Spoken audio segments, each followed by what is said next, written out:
On Mythbusters, they have ways of making you talk. Tori and Scotty are gonna make me cry today.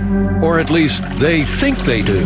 Can this tiny little drop really turn the toughest spy to water?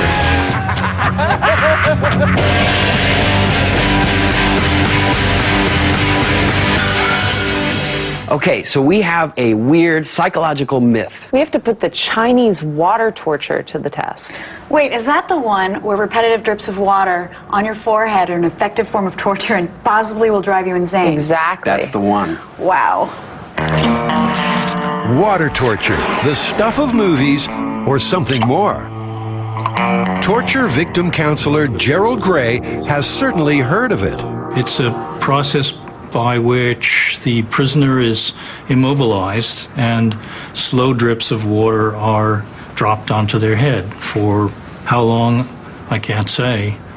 I'm not sure what's considered an effective use of the torture.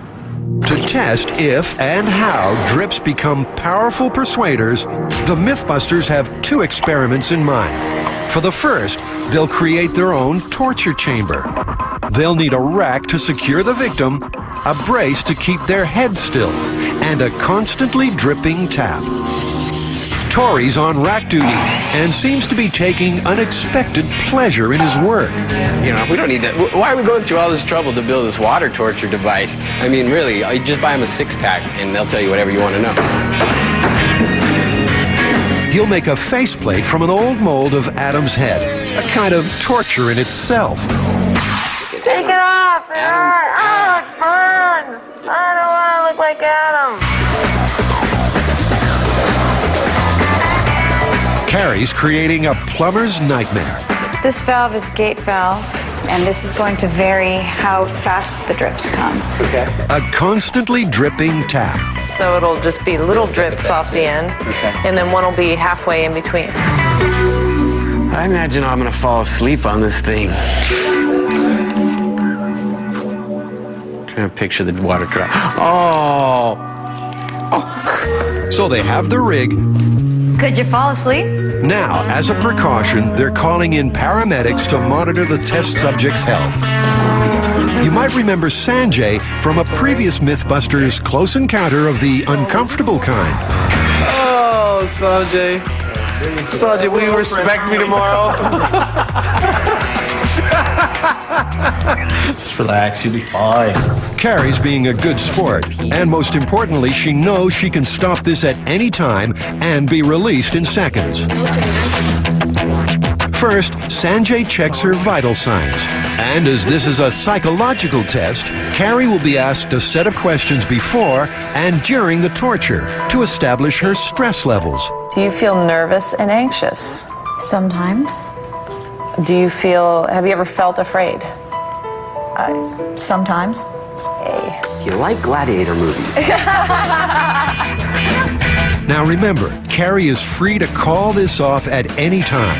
The shackles can be removed within seconds, and she's among friends. But it's still a creepy feeling.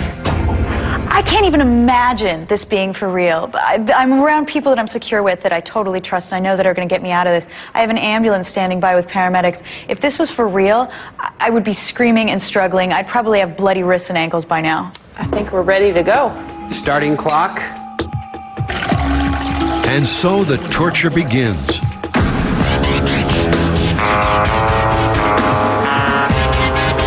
Every 2 seconds or so, a fat, cold drop of water will fall, hitting Carrie's forehead in exactly the same place every time. Every 2 seconds. Somewhat annoying. Okay, Carrie, I'm going to ask you some questions. This is like the same one that Scotty asked you. We're just now 15 minutes into this. I didn't think I was going to go 15 minutes. I'm very surprised. Do you feel nervous or anxious? Mild. Mild. Do you feel afraid? Mild.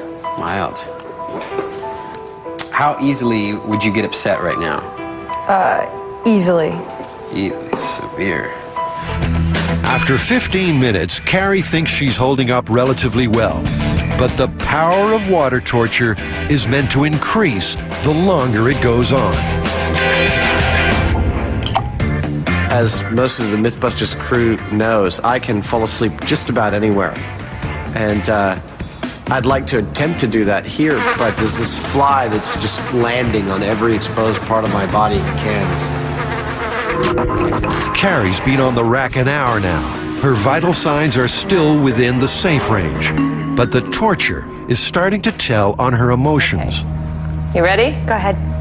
Okay, do you feel nervous and anxious? Yes. Would you say mild, moderate, or severe? Severe. Do you feel afraid? No. Mild. Mild. Are you getting upset, or do you feel like you're going to panic? Extreme. Do you feel like you're going to fall apart and go to pieces? I actually don't want to do this test right now. All right, let's get her out. No, it's fine. Just give me a second, okay? I had a moment of sheer terror and panic when I was on the rack, and it was so strange. I didn't expect going into this that I was going to freak out and start crying in front of everybody. I mean, I knew I could get up at any time, but the restraints totally made me lose it. I just had a sudden claustrophobia attack. That's what that was a minute ago. Being bound is crazy. I didn't even feel the water at that point. Fly! Which lands on my feet, my toes, and my elbows, and my hands, and it's just it's awful. The fly is definitely much worse than the water.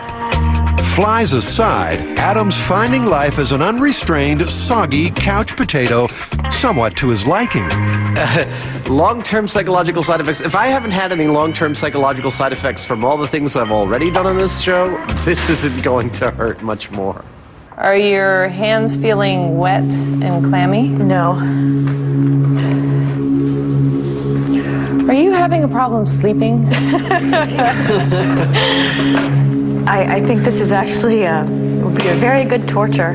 Although Carrie's regained her composure, somehow this just isn't fun anymore. The experiment is becoming a little too real. Enough is enough. I think you've proven yourself. I think you probably could stay here longer, but I'm actually going to let you loose. Okay. Some concern about your shoulder and all the twitching that you're doing and stuff like that. You're obviously getting, kind of aggro. And that's the last thing we need to get. Now let's bring it up slow. Take it nice and slow. If you start to feel a cramp, go back to before. Yeah. Carrie lasted more than an hour and a half, but in hindsight, it was probably an hour and a half too long. I'm so used to coming into Mythbusters and having a blast doing everything that we do. This was a rough experiment for me. I still haven't gotten over the bruises on my wrists from the shackles. Unrestrained, Adam is able to cope much better with the drip. It's been about 3.5 hours. At the worst, I feel like, someone's got their finger on this spot on my forehead that the water keeps hitting. Ultimately, it seems it's not the waterworks above his head that will defeat him. These adult diapers are really meant for, occasional leakage and incontinence, not for a grown man's, midday wee. Oh my God!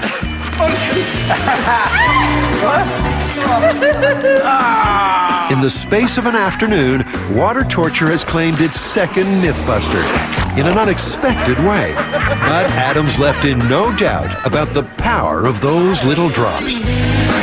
I'll put it this way. Because you'd have to restrain someone to do that, even if we eliminate the restraints, as we did for me, I felt the pressure.